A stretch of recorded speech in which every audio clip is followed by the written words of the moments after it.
درخت کو جب دیمک چاٹتی ہے نا تو اینڈ پہ پتا چلتا ہے جب درخت گرتا ہے. دیکھیں پاکستان پہ خاص اللہ کا کرم ہے, ہر بندہ کھا رہا ہے. بقول عمران خان صاحب کی ہم کرائے کے قاتل تھے, ہم امریکہ کی غلامی کرتے تھے, اس کے اگینسٹ ہمیں معاوضہ ملتا تھا ڈالرز کی شکل میں.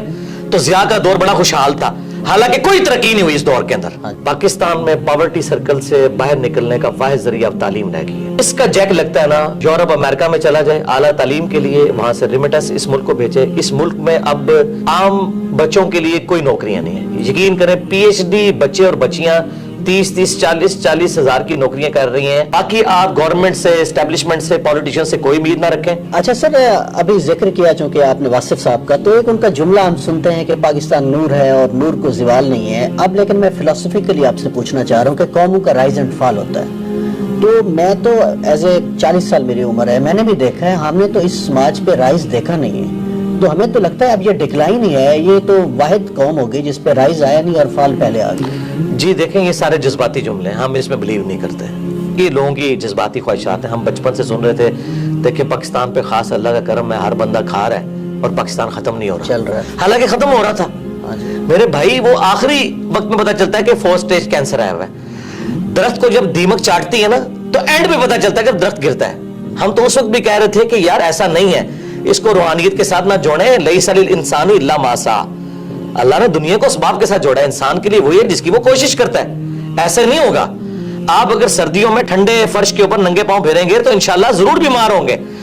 آپ بسم اللہ پڑھ کے ساکٹ میں 2 انگلیاں دیں گے تو انشاءاللہ ضرور موت کا شکار ہوں گے. یہ کون سا آپ نے دین بنایا ہوا ہے کہ جی وہ جی اللہ تعالیٰ کا خاص کرم ہے. اللہ تعالیٰ نے تو, اللہ کا تو کوئی رشتہ دار نہیں ہے, سیدھی سی بات ہے. جب خلافت راشدہ ختم ہو گئی 30 سال کے بعد, ٹھیک ہے, بنو امیہ ختم ہوگی, بنو عباس ختم ہوگی, سلطنت عثمانیہ ختم ہوگی, رومنز, پرشینز, اور سب سے بڑی گریٹ بریٹن جن کی حکومت میں سورج غروب نہیں ہوتا تھا وہ ختم ہو گیا. تو یہ بات بالکل جذباتی جملے.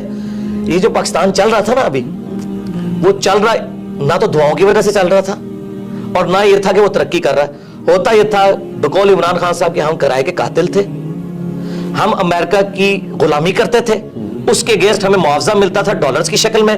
تو ضیاء کا دور بڑا خوشحال تھا, حالانکہ کوئی ترقی نہیں ہوئی اس دور کے اندر. ہمیں باہر سے مل رہا تھا, بلکہ ہمیں یہ بیساکھیاں لگائی گئی ہیں. مشرف کے دور میں کہتے ہیں جی دیکھیں 10 سال تک 60 پہ رہا ڈالر. وہ اس لیے نہیں رہا کہ مشرف نے کوئی یہاں فیکٹریاں لگا دی ہیں, یہ کچھ کنٹریبیوٹ کیا اس نیشن کو. جی ڈالر, آج بھی سرکار ڈالر آ جائیں تو دیکھیں ملک دوبارہ خوشحال ہو جائے گا. لیکن میں یہ کہتا ہوں اللہ نہ کرے کہ اب اس طرح کے ڈالرز آئیں. ہمیں ایک بار اس بستی میں گریں گے پھر اٹھیں گے اگر اٹھنا چاہیں گے, نہیں تو ضروری نہیں ہے. سارے بچے جوانی کی عمر کو پہنچ کے بڑھاپے کو نہیں فوت ہوتے, بعض بچپن میں بھی فوت ہو جاتے ہیں. یہ جذباتی باتیں ہیں کہ رائز ہم نے دیکھا نہیں ہے. تو کیا سارے بچے رائز تک پہنچتے ہیں؟ ہماری دعا ہے کہ اچھائی ہو. جرمنی دیکھے تباہ ہو گیا تھا ورلڈ وار 2 کے اندر, تو آج دنیا میں جرمنی اور جاپان کے مقابلے میں کوئی ملک ہے مجھے بتائیں؟ تو دیکھ لیں وہاں پہ فوجیں اس لیول کی نہیں ہے, پھر بھی لوگ رات کو بڑے آرام سے سوتے ہیں.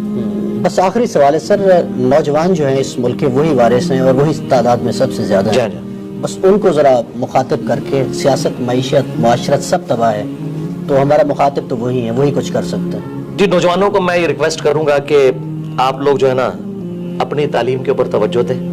پاکستان میں پاورٹی سرکل سے باہر نکلنے کا واحد ذریعہ اب تعلیم رہ گئی ہے. جس کا جیک لگتا ہے نا, یورپ امریکہ میں چلا جائے اعلیٰ تعلیم کے لیے, وہاں سے ریمیٹنس اس ملک کو بھیجے. اس ملک میں اب عام بچوں کے لیے کوئی نوکریاں نہیں ہیں. یقین کریں پی ایچ ڈی بچے اور بچیاں 30-40 ہزار کی نوکریاں کر رہی ہیں ڈیٹا انٹری آپریٹر کے طور پہ. اور اتنا دکھ ہوتا ہے جس کے پاس ریسورسز ہیں, جسے اسکالرشپ ملتا ہے, ملک سے نکلے اور یہاں پہ ریمیٹنس بھیجیں. میں یہ نہیں کہہ رہا کہ آپ ملک ہی چھوڑ دیں, یہاں پہ اپنے ریمیٹنس بھیجیں, اس ملک کی ترقی میں آپ کردار ادا کریں. اور یہ کوئی عیب والی بات نہیں ہے.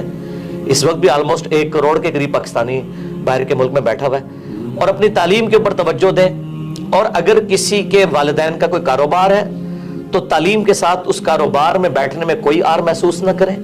یقین کریں کتنے ان پڑھ لوگ ہیں جنہوں نے ہزاروں پڑھے لکھے نوجوانوں کو جابز دی ہوئی ہیں.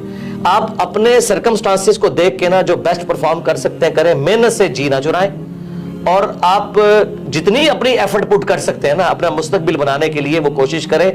باقی آپ گورنمنٹ سے, اسٹیبلشمنٹ سے, پولیٹیشین سے کوئی امید نہ رکھیں. بالکل کوئی دور دور تک حالات و واقعات یہاں نظر نہیں آ رہے ہیں. جس کا کوئی جیک لگتا ہے بھائی یہاں سے نکلیں, اور یہاں آپ